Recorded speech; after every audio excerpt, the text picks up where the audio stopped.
അവളുടെ കാലില് പ്ലാസ്റ്ററോടെ. ആരുടെ? നിന്റെ മോളുടെ, ആ കൃഷ്ണയുടെ.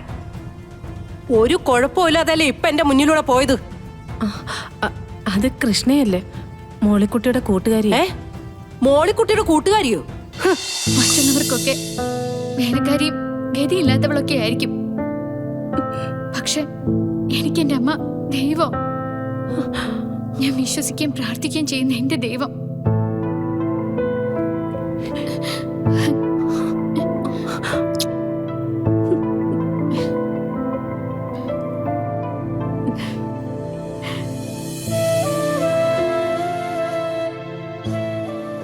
ശ്രീനിവാസ് കൃഷ്ണയ്ക്ക് വേണ്ടി ഒരു പയ്യനെ കണ്ടെത്തുമ്പോ അതൊട്ടും മോശമായിരിക്കില്ല അല്ലേ സിനി?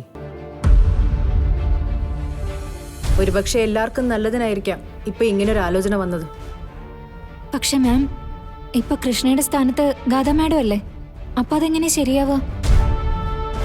സിനി, നമ്മുടെ കൺമുന്നിൽ കാണുന്ന കാര്യങ്ങൾ മാത്രമല്ല നമ്മുടെ വിധി നിശ്ചയിക്കുന്നത്, മറ്റു ചിലതും കൂടെയാ. ഇക്കാര്യത്തിൽ അങ്ങനെ വിശ്വസിക്കാനാണ് എനിക്കിഷ്ടം. കൃഷ്ണ നമുക്ക് വേണ്ടി ഒരുപാട് കഷ്ടപ്പെട്ടിട്ടുണ്ട്. അവക്ക് നല്ലൊരു ജീവിതം ഉണ്ടാവണമെന്ന് ഞാനും ആഗ്രഹിക്കുന്നു. ഒരുപക്ഷെ അതിനുള്ള അവസരം ഇതെന്നും പറയാം.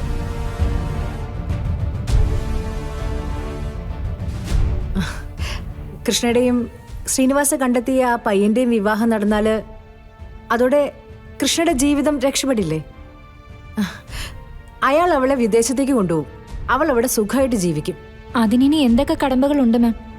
ഗാഥ മാഡത്തിന്റെ സ്ഥാനത്ത് കൃഷ്ണയാവണം, കൃഷ്ണയ്ക്ക് ഈ വിവാഹത്തിന് സമ്മതമാവണം. കൃഷ്ണയ്ക്ക് സമ്മതമില്ലാത്ത വിവാഹം ശ്രീനിവാസൻ സാർ നടത്തുമെന്ന് തോന്നുന്നുണ്ടോ?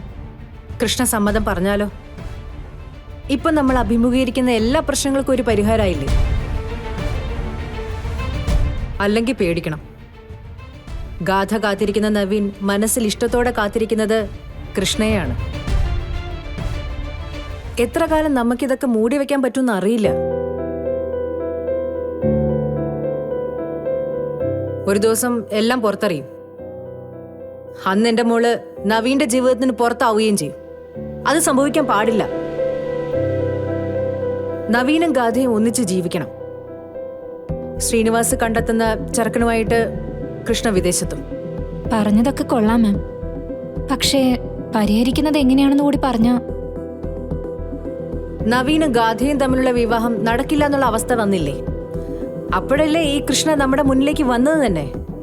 അതിനുശേഷം എത്രയോ തവണ കളരിക്കല് പൂജയും മറ്റും നടക്കുന്ന അവസരങ്ങളിൽ കൃഷ്ണയെ നമ്മൾ വേഷം കെട്ടിച്ച് അവിടെ നിർത്തിയിട്ടുണ്ട്. ഗാഥയ്ക്ക് പകരം കൃഷ്ണയെ കല്യാണ പെണ്ണാക്കാമെങ്കിലും ശ്രീനിവാസിനെ കൊണ്ട് ഈ വിവാഹം നടത്തിക്കാനും എനിക്കറിയാം. മാം ആഗ്രഹിക്കുന്ന കാര്യങ്ങളൊക്കെ നടക്കട്ടെ. ചില ക്രൂരതകളൊക്കെ ചെയ്യേണ്ടി വരും.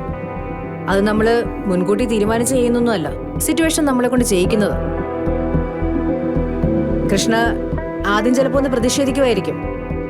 പക്ഷെ അത് കഴിഞ്ഞൊന്ന് ഇരുത്തി ചിന്തിച്ച് അവൾക്ക് തന്നെ മനസ്സിലാവും. അതിനുള്ള പക്വത അവക്കുണ്ട്. എനിവേ, ഈ വിവാഹം നടത്താനുള്ള ഒരുക്കങ്ങൾ ഞാൻ ചെയ്യുക.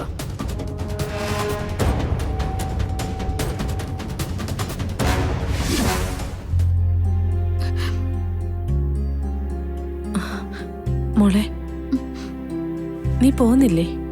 ഇല്ല, ഞാൻ തിരിച്ചു പോകുന്നില്ല. എന്താ മോളെ നീ പറയുന്നേ? അപ്പോ സിതാര മാഡത്തിന് നീ കൊടുത്ത വാക്കോ? സിത്താര മേഡത്തിന് കൊടുത്ത വാക്കുകൊണ്ട് മാത്രമല്ല, അവളെന്റെ അനിയത്തിയാണെന്ന ബോധം കൊണ്ടാ ഞാൻ വീണ്ടും വീണ്ടും ഈ അടിമപ്പണി ചെയ്യുന്നത്. പക്ഷെ അവക്ക് അതിനുള്ള അർഹതയൊന്നുമില്ല. അമ്മയെ തല്ലി അവക്ക് വേണ്ടി ഞാനിനി ഒന്നും ചെയ്യാൻ ഉദ്ദേശിക്കുന്നില്ല. വേണ്ട മോളെ, നീയും നവീനും ഒന്നിച്ച് ജീവിക്കുന്ന കാണാന് ഞങ്ങൾക്ക് ആഗ്രഹമെന്ന് ഞാനും ഗോപാലനും മോളിക്കുട്ടി എല്ലാരും നിന്നോട് പറഞ്ഞു. അമ്മയുടെ ഒരു പ്രതീക്ഷ നിന്റെ വാക്ക് നീ പാലിക്കുമെന്ന. ജീവിതത്തിൽ ഇന്നേ വരെ ഒരു വാക്കും ഒരാളോട് എന്റെ മോള് തെറ്റിച്ചിട്ടില്ല. ഇനിയും അങ്ങനെ കാണാൻ അമ്മയുടെ ആഗ്രഹം. കൃഷ്ണേ, മുൻപ് സത്യങ്ങളെല്ലാം വിളിച്ചു പറയുമ്പോ നമുക്ക് സിതാര മാഡത്തിനെയും ഗാഥയെ മാത്രം നോക്കിയാൽ മതിയായിരുന്നു. പക്ഷേ ഇപ്പതല്ല, നിന്റെ അച്ഛനും ഉണ്ട്. ആ മനുഷ്യനെ നീ ചതിക്കായിരുന്നു എന്ന് അദ്ദേഹം അറിഞ്ഞാലേ അത് പൊറുക്കൂ. മോള് ചെല്ലേ. അമ്മ ഇനി അവളൊന്നും ചെയ്യില്ല. തല കുനിച്ച് എന്ന് എന്തു സഹിച്ചോളാന്ന് ഇനി അമ്മ തീരുമാനിക്കണ്ട. സിത്താര ശ്രീനിവാസ് അല്ല, അവള് ഗാഥ ശ്രീനിവാസ. ആ പരിഗണന മാത്രം കൊടുത്താൽ മതി അവക്ക്. ശരി മോളെ, അമ്മ നീ പറയുന്ന പോലെ ചെയ്യാം. എന്റെ മോള് പോയിക്കോ.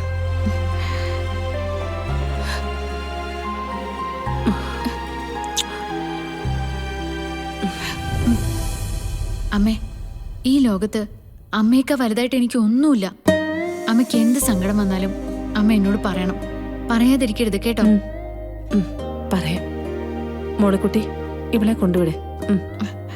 വാ കൃഷ്ണൻ. ഞാൻ പോട്ടെ. ശരി. ശരി.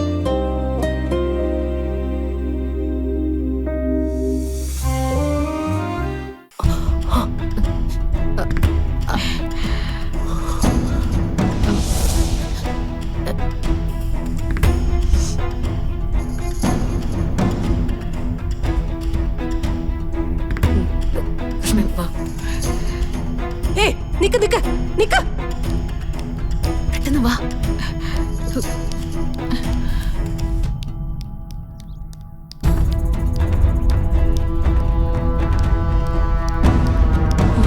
ശരിയാക്കി തരാം ഞാൻ.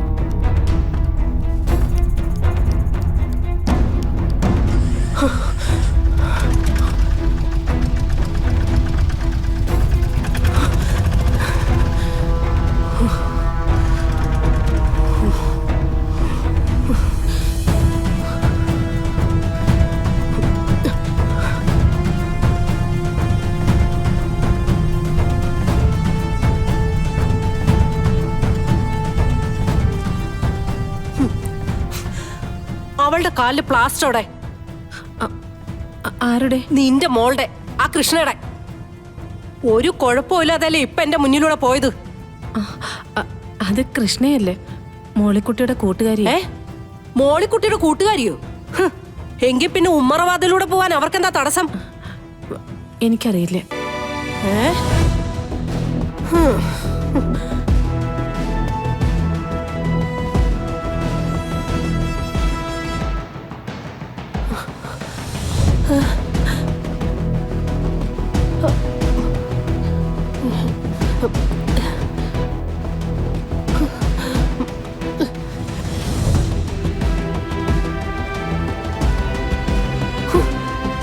കാലില് പ്ലാസ്റ്റർ ഇട്ട് ഒരുത്തി അവിടെ കട്ടില് കിടക്കുന്നുണ്ട്. അപ്പൊ അതേ രൂപത്തിൽ നിന്റെ മുന്നിൽ നിന്നതും ഒളിച്ചോടിയതും ആരാന്നാ ചോദിച്ചേ?